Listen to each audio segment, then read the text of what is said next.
हरे कृष्णा 15वां अध्याय 7वां श्लोक। ये भी एक इंपॉर्टेंट श्लोक है। ममैवांशो जीवलोके जीवभूतः सनातनः मनः षष्ठानीन्द्रियाणि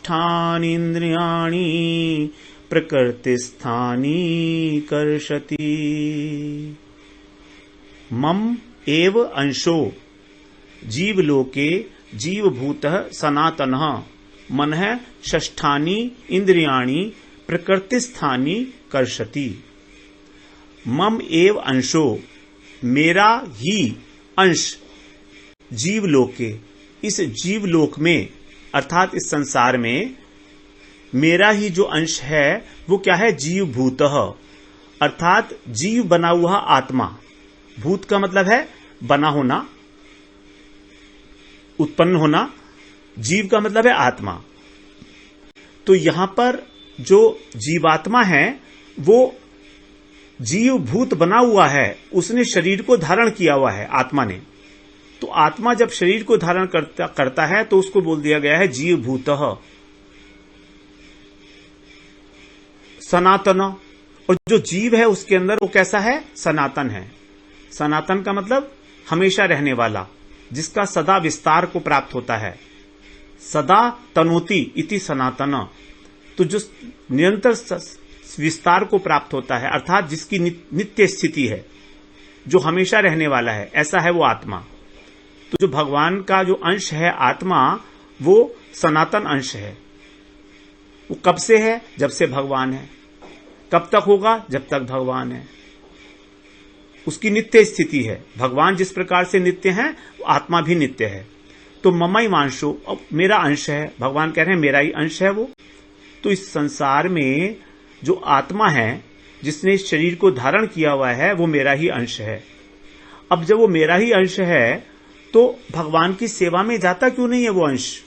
उसका कारण क्या है? तो आगे बता रहे हैं, मनः षष्ठानि इंद्रियाणि प्रकृतिस्थानि कर्षति। क्योंकि उस आत्मा को शरीर जो दिया गया है वो प्रकृति के द्वारा दिया गया है। त्रिगुणात्मक शरीर, हमारा जो स्थूल शरीर है, हमारा जो सूक्ष्म शरीर है, ये प्रकृति की देन है। तो ये जो आत्मा है प्रकृति के अंदर स्थित है। प्रकृति का मतलब प्रकृति के द्वारा प्रदत्त शरीर के अंदर स्थित है, स्थानी। और इसके अंदर क्या क्या है? मनः षष्ठानि इंद्रियाणि, मन को मिलाकर जो इसकी 6 इंद्रियां हैं, 5 ज्ञानेंद्रियां है ना, और 1 मन। तो 5 ज्ञानेंद्रियां हो गई और 1 मन, अर्थात हमारा जो चक्षु है, हाँ, हमारे चक्षु, कर्ण, जिह्वा, रसना और त्वचा। चक्षु, कर्ण, जिह्वा, नासिका और त्वचा, ये 5 ज्ञानेंद्रियां जो हैं हमारी, और इनके साथ मन, ये 6 हो गए।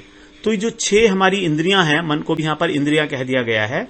तो ये जो इंद्रियां हैं, ये क्योंकि ये प्रकृति से बनी हुई हैं, इसीलिए ये संसार के प्रति आकर्षित हो जाती हैं।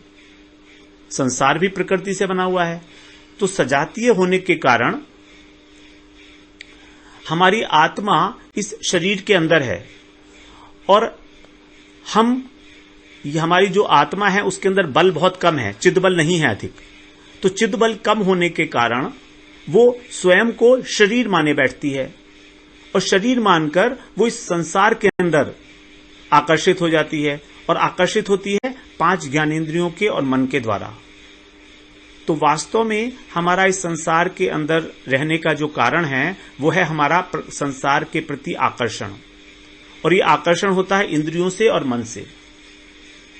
इसीलिए कहा गया कि हमको मन को और इंद्रियों को वश में करना है, अर्थात संसार से अनासक्त होना है, क्योंकि ये आकर्षित करता है संसार हमको।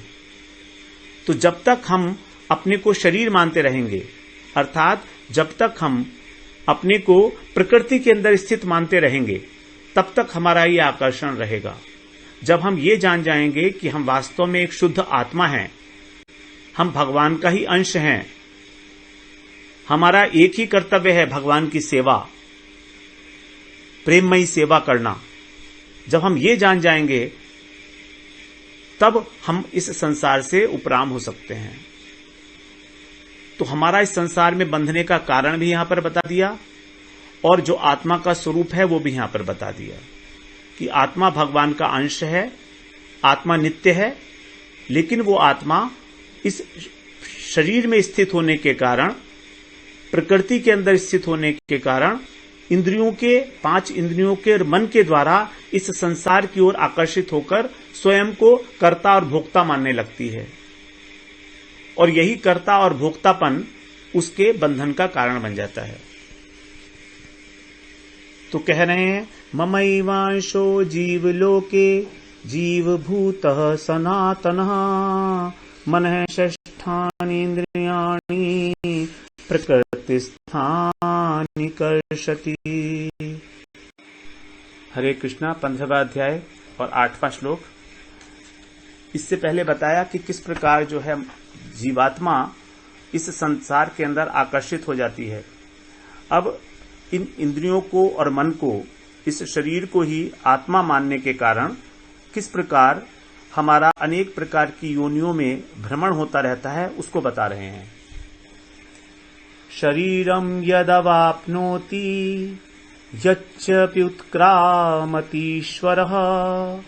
गृहीत्वा एतानि संयाति वायुर्गंधा निवाशयात्। शरीरम यद अवाप्नोति यत् च अपि उत्क्रामतीश्वरः उत्क्रामति ईश्वरः गृहीत्वा एतानि संयाति वायु गंध निवाशयात्। वायु गंधान निवाशयात्, आशयात्। तो कह रहे हैं जिस प्रकार से वायु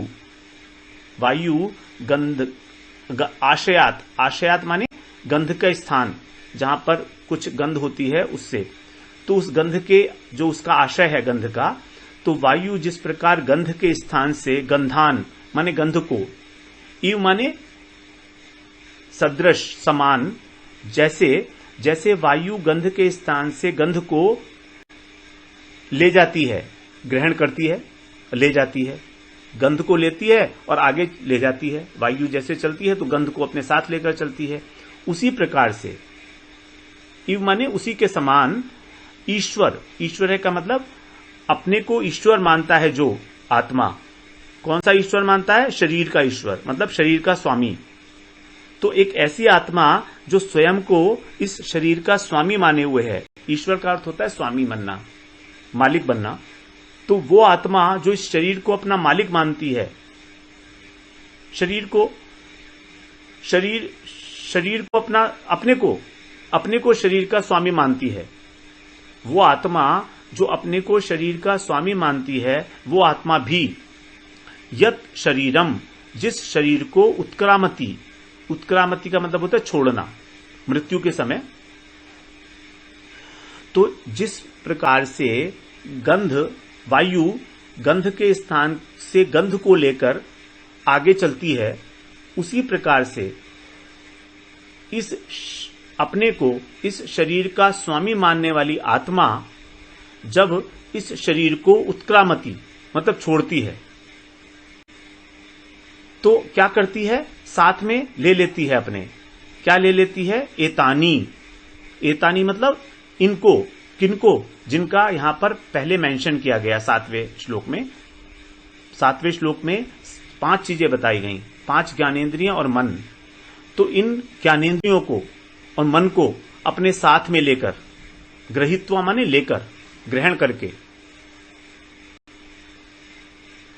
यत माने जिस, अवाप्नोति जिस शरीर को प्राप्त करती है उसमें संयाति चली जाती है। तो इस प्रकार मृत्यु के समय जब हमारी आत्मा जो अपने को इस शरीर का स्वामी मानती है, इसलिए उस आत्मा को यहां पर कह दिया गया ईश्वर। आत्मा को ईश्वर इसलिए कहा गया क्योंकि वो अपने को मालिक मानती है इस शरीर का।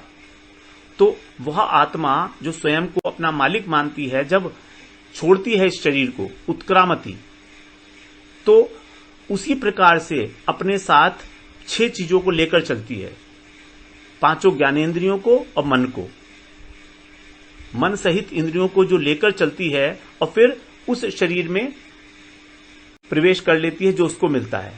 अवाप्नोति माने प्राप्त होना, तो उस शरीर के अंदर चली जाती है, जो अगला शरीर मिला है, अगली योनि जो मिली है उसमें चली जाती है। इसका मतलब यह हुआ कि मृत्यु के समय जो हमारा आज मन है वो एज इट इज आगे चला जाता है। मन को सुधारने का, मन को शुद्ध करने का जो अवसर मिला है वो हमें इसी शरीर में मिला है, मनुष्य शरीर में। यदि हमको अगला शरीर मनुष्य का नहीं मिलता तो हम उसमें मन को आगे सुधार नहीं सकते हैं। मन का मतलब यहां पर पूरा अंतःकरण लेना होगा, मन, बुद्धि, अहंकार और चित्त, चारों चीजें।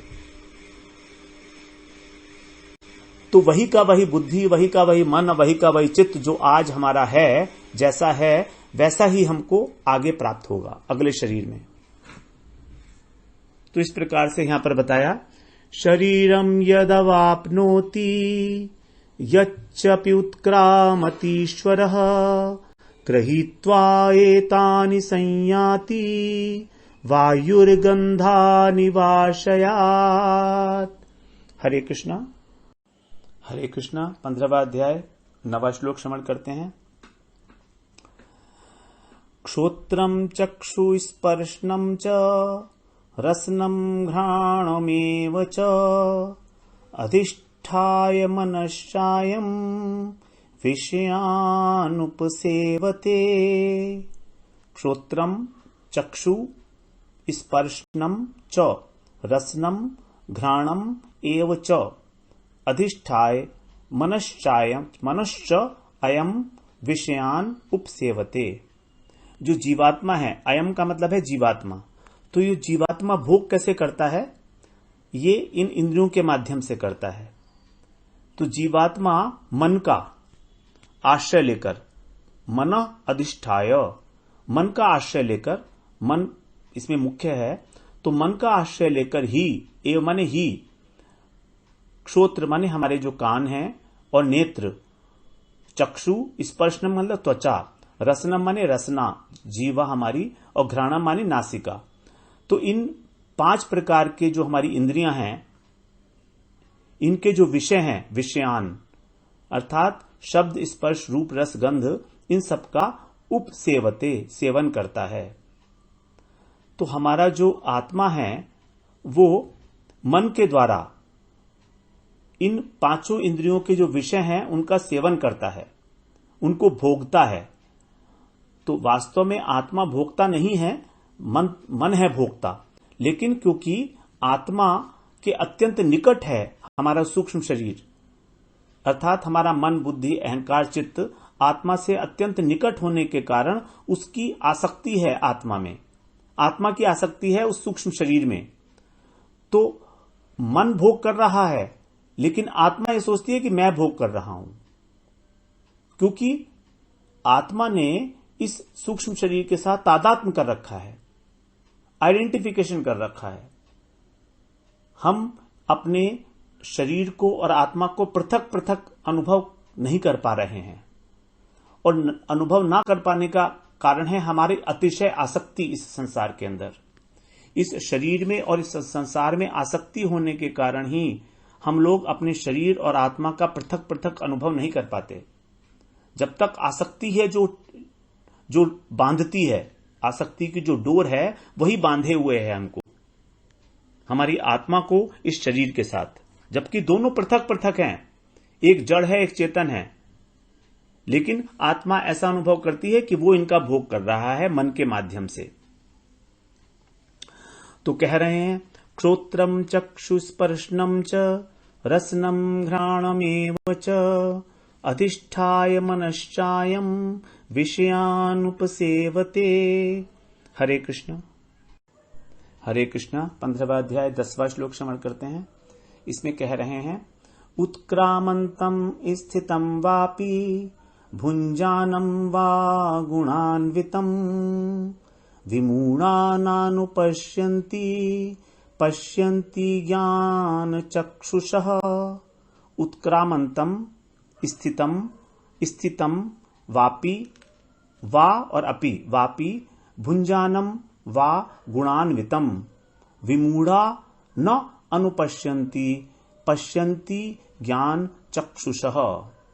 उत्क्रामंतम माने शरीर को छोड़कर जाते हुए, एक प्रोसेस, शरीर को छोड़कर जाते हुए। स्थितम माने दूसरे शरीर में स्थित होते हुए। वा माने अथवा, तो या तो शरीर को छोड़कर जाते हुए अथवा दूसरे शरीर में स्थित होते हुए, अथवा भुंजानम, भुंजानम माने विषयों को भोगते हुए।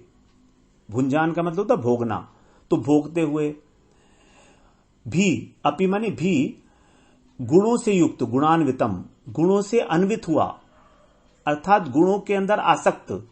गुणों के अंदर आसक्त का मतलब है जो गुण का कार्य है, और गुण का कार्य है ये हमारा शरीर और संसार, अर्थात गुणों के कार्य रूपी इस शरीर और संसार में आसक्त हुआ। जो विमूढ़ पुरुष है, विमूढ़ माने अच्छी प्रकार से जो मूर्ख है, जिसको कितना भी समझाएं समझ नहीं आएगा, ऐसा विमूढ़, जो विशेष रूप से मोहित है, तो ऐसा व्यक्ति न अनुपश्यंती, नहीं देख पाता, नहीं समझ पाता, नहीं जान पाता। अनुपश्यंती, नहीं जानता। और कौन जानता है? पश्यंती ज्ञान चक्षुषः, जिसके ज्ञान रूपी नेत्र खुले हुए हैं, अर्थात जिसको शास्त्रों का ज्ञान है, तत्व ज्ञान है, जिसने गुरु के अनुगत्य में शास्त्रों का अध्ययन किया है, इस प्रकार का जो तत्व ज्ञानी है वही ज्ञान चक्षु वाला है, तो वो उस बात को जानता है। क्या जानता है वो? कि ये शरीर और आत्मा पृथक पृथक वस्तु हैं। जो इस आत्मा का स्वरूप है वास्तव में, उसको जानता है। तो क्या स्वरूप है आत्मा का? एक तो शरीर और आत्मा पृथक पृथक वस्तु हैं, दूसरे आत्मा भगवान का ही एकमात्र अंश है। अब भगवान का ही एकमात्र अंश है तो उस आत्मा का एक ही कर्तव्य है, भगवान की सेवा करना। तो इस बात को कौन जानता है? जिसके ज्ञान रूपी चक्षु खुले हुए हैं। अज्ञानतिमिरांधस्य ज्ञानांजन शलाकया चक्षुरुन्मिलितम येन तस्मै श्री गुरुवे नमः।